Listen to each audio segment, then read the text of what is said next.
معروف صحافی نصرت جاوید نے کہا ہے کہ امریکہ میں مقیم عاشقان عمران خان کی جانب سے نیو یارک ٹائم میں پورے صفحے کا اشتہار دیتے ہوئے اسی امریکہ سے خان کی رہائی کی اپیل کی گئی ہے، جس کے خلاف موصوف نے ایبسلیوٹلی ناٹ کا نعرہ لگا کر پنجہ آزمائی کا اعلان کیا تھا، لہٰذا رہائی کی اس فریاد کو کم از کم شرمناک تو کہا ہی جا سکتا ہے۔ نصرت جاوید اپنے تجزیے میں بتاتے ہیں کہ 2 اگست 2025 کو نیو یارک ٹائم میں ایک فل پیج اشتہار کے ذریعے صدر ٹرمپ کو ایک جمہوریت نواز اور انسانی حقوق کا علم بردار قرار دیتے ہوئے فریاد کی گئی ہے کہ وہ عمران خان کی رہائی میں اپنا کردار ادا کریں۔ فریاد کی تفصیلات پڑھ کر گمان ہوتا ہے کہ بانی تحریک انصاف مشہور افریقی حریت پسند منڈیلا جیسی قید کاٹ رہے ہیں، حالانکہ مرحوم نے دوران قید کبھی دیسی مرغی نہیں چکھی تھی، کیونکہ انہیں یہ سہولت میسر ہی نہیں تھی۔ سینئر صحافی کا کہنا ہے کہ پاکستان سابق وزرائے اعظم کے ساتھ ہمیشہ بے رحمی کا سلوک ہی کرتا رہا ہے۔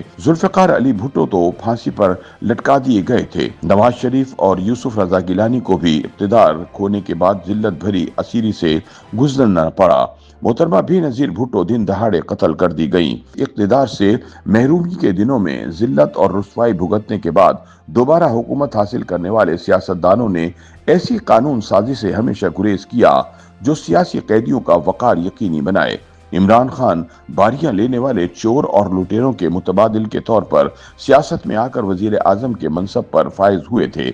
غالباً اسی باعث اقتدار سنبھالنے کے بعد وہ اپنے سیاسی مخالفین کے بارے میں ضرورت سے زیادہ سخت گیر ہو گئے۔ 1990 کی دہائی میں طویل جدوجہد کے بعد قومی اسمبلی کے اسپیکر کو یہ اختیار دلوایا گیا تھا کہ وہ اگر جیل میں بند کسی رکن کی ایوان میں موجودگی کا حکم صادر کرے تو اس حکم کی ہر صورت تعمیل ہوگی، لیکن عمران خان کے لگائے اسپیکر اسد قیصر نے اس اختیار کو اپنے کپتان کی خوشنودی کی خاطر کبھی استعمال نہیں کیا تھا۔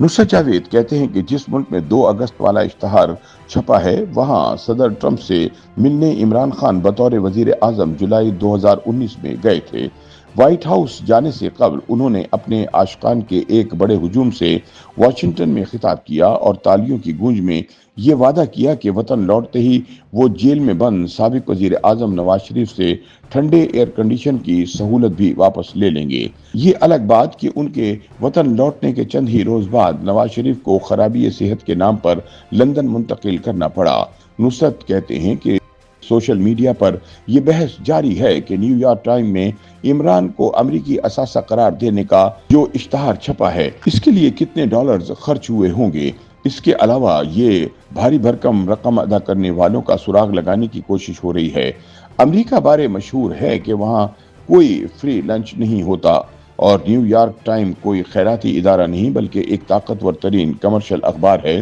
جو ایک لفظ کی قیمت وصول کرتا ہے۔ ایسے میں عمران کے نادان دوستوں سے پوچھنا یہ ہے کہ امریکہ میں اتنے برس گزارنے کے باوجود وہ اس حقیقت کے بارے میں کیوں بے خبر ہیں کہ صدر ٹرمپ نیو یارک ٹائم کو لیفٹ لبرل خیالات کا حامل سمجھتا ہے اور اسے فیک نیوز پھیلانے والوں میں سر فہرست رکھتا ہے۔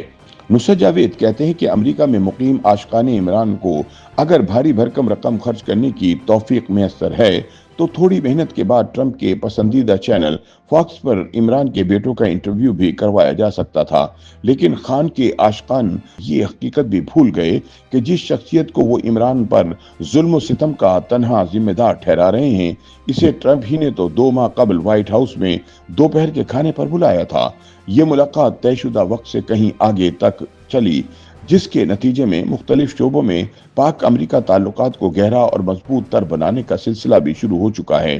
اب حالات یہ ہیں کہ امریکہ اور پاکستان کے وفود اور اہم سیاسی رہنما تقریباً ہر روز ایک دوسرے کے ملک پہنچے ہوتے ہیں۔ عمران خان کے نادان دوستوں کو یہ بھی یاد نہیں رہا کہ اپریل 2022 میں تحریک عدم اعتماد کی بدولت برطرفی کے بعد ان کے ممدوح پاکستان کے تقریباً ہر شہر گئے تھے۔ عوام کے بھاری اجتماعات سے خطاب کرتے ہوئے انہوں نے پاکستانیوں کو کہانی سنائی کہ امریکہ انہیں سازش سے وزیر اعظم کے منصب سے ہٹانے کا ذمہ دار ہے۔ واشنگٹن کو ان کی یہ ادا پسند نہیں آئی، لیکن ایبسلیوٹلی ناٹ کا نعرہ دینے والے عمران امریکی جذبات کو جوتے کی نوک پر رکھ کر روسی صدر پوٹن سے ملنے چلے گئے۔ اس ملاقات کے بعد امریکہ میں مقیم پاکستانی سفیر کے حوالے سے کپتان نے یہ دعویٰ کیا کہ انہیں تڑیاں لگائی گئیں۔